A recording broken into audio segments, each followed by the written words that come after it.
हा तर भावांनो, कशा आहे तुम्ही? आम्ही आलो होतो जंगलामध्ये काड्या आणायला.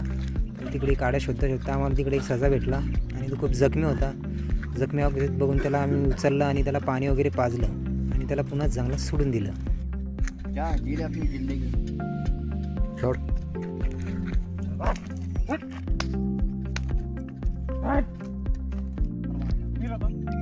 भागेंगा, रुक जा, घबराया।